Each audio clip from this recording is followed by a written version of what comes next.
Chapter 38. I break down in a Volkswagen. I stood in a sunlit meadow with no memory of how I got there. In the distance, wildflowers dusted rolling green hills. The breeze smelled of lavender. The light was warm and rich as if the air had turned to butter. My thoughts moved sluggishly. Light. Wait, sunlight was bad for dwarfs. I was pretty sure I'd been traveling with a dwarf. Someone who had slapped me and saved my life. Blitz? He stood to my left, holding his pith helmet at his side. Blitz, your hat! I was afraid he'd already become stone. Then he turned. His eyes were stormy and distant. It's okay, kid. This isn't regular sunlight. We're not on Midgard anymore.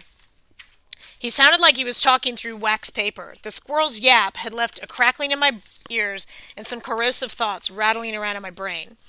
Ratatosk. I couldn't finish the sentence. Just saying his name made me want to curl up in the fetal position. Yeah, Blitz said, his bark is literally worse than his bite. He looked down, blinking rapidly. He is the most destructive creature in the world tree. He spends his time running up and down the trunk, carrying insults from the eagle who lives at the top to Nidhogg, the dragon who lives at the bottom, in the roots. I gazed towards the hills. Faint sounds of music seemed to be coming from that direction, or maybe it was the static in my ears. Why would a squirrel do that? To damage the tree, Blitz said. Ratatosk keeps the eagle and the dragon whipped into a frenzy. He tells them lies, rumors, nasty gossip about each other. His words can... Well, I mean, you know what words can do.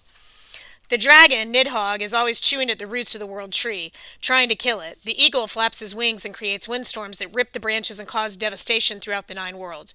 Ratatosk makes sure the two monsters stay angry and in competition with each other to see which one can destroy the end of Yggdrasil faster. But that's crazy. The squirrel lives in the tree. Blitz grimaced. We all do, kid. People have destructive impulses. Some of us want to see the world in ruins just for the fun of it, even if we're ruined along with it. Ratatosk's chatter echoed in my head. You have failed. You could not save your mother. The squirrel had driven me to despair, but I could see how his barking might stir up the other emotions. Hatred, bitterness, self-loathing. Well, how do you keep your wits? I asked Blitz. When the squirrel barked, what did you hear? Blitz ran his fingers across the brim of his pith helmet, pinching the edge of the black veil. Nothing I don't tell myself all the time, kid. We should get going. He trudged off toward the hills. Despite his short stride, I had a power walk to keep up. We crossed a stream where a picturesque little frog sat on a lily pad. Doves and falcons spiraled around the air like they were playing tag. I half expected a chorus line of fuzzy animals to pop out of the wildflowers and launch into a Disney musical number. I'm guessing this is not Nidavellir, I said as we climbed the hill. Blitzen snorted. No, much worse. Alfheim? Worse. Blitzen stopped just short of the crest and took a deep breath. Come on. Let's get this over with. At the top of the hill, I froze. Whoa! Down the other side, green fields stretched to the horizon. Meadows were strewn with picnic blankets. Crowds of people were hanging out, eating, laughing, chatting, playing music, flying kites, tossing beach balls. It was the world's largest, most laid-back outdoor concert, minus the concert. Some folks were dressed in various bits of armor. Most had weapons, but they didn't seem very interested in using them. In the shade of an oak tree, a couple of young ladies were sword fighting, but after crossing blades a few times, they got bored, dropped their weapons, and started chatting.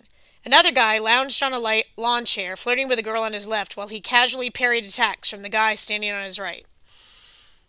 Blitz pointed to the crest of the next hill about half a mile away, where a strange palace gleamed. It looked like an upside-down Noah's Ark made of gold and silver. Sessrumnir, said Blitzen, the hall of many seats. Oh, if we're lucky, maybe she won't be home. Who? Instead of answering, he waded into the crowd. We hadn't gone 20 feet before a guy on a nearby picnic blanket called, Hey, Blitzen, what's up, dude? Blitzen ground his teeth so hard I could hear him popping. Hello, Miles. Yeah, I'm good. Miles raised his sword absently as another guy in beach trunks and a muscle shirt charged toward him with a battle axe. The attacker screamed, Die! Just kidding. Then he walked away eating a chocolate bar. So, Blitz, Miles said. What brings you to Casa Day Awesome? Nice seeing you, Miles. Blitzen grabbed my arm and led me onward. Okay, cool, Miles called after us. Keep in touch. Who was that, I asked. Nobody. How do you know him? I don't.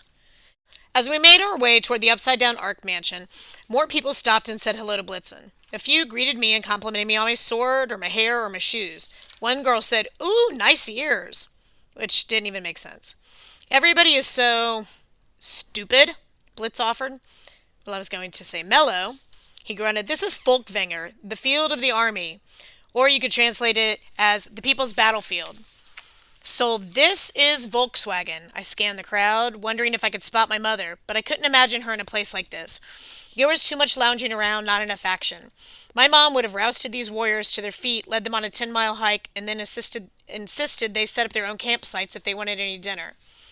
"They don't look like much of an army." "Yeah, well," Blitz said, "these Fallen are just as powerful as the Einherjar, but they have a different attitude. This realm is like one little subsection of Vanaheim, sort of the Vanir gods' flip-side version of Valhalla." I tried to picture myself spending eternity here. Valhalla had its good points, but as far as I'd seen, it didn't have picnics or beach balls, and I definitely wouldn't describe it as mellow. Still, I wasn't sure I liked Folkvanger any better. "So half the worthy dead go here," I remembered. "Half go to Valhalla? How do they pick who goes where? Is it a coin toss?" That would actually make more sense. "But I was trying to get us to Nidavellir. Why did we come here?" Blitzen stared at the mansion atop the hill. "You were looking for the path we needed for our quest. The path led us through Volkvanger. Unfortunately, I think I know why. Let's go pay our respects before I lose my nerve." As we approached the gates, I realized Sessrumnir wasn't just built to look like an upside-down ship. It actually was an upside-down ship. The rows of tall windows were ore slots. The sloping walls of the hull were made from clinkered gold planks riveted with silver nails. The main entrance had an awning that would have served as a gangplank. "Why is it a boat?" I asked. "What?" Blitzen fiddled nervously with his carnation.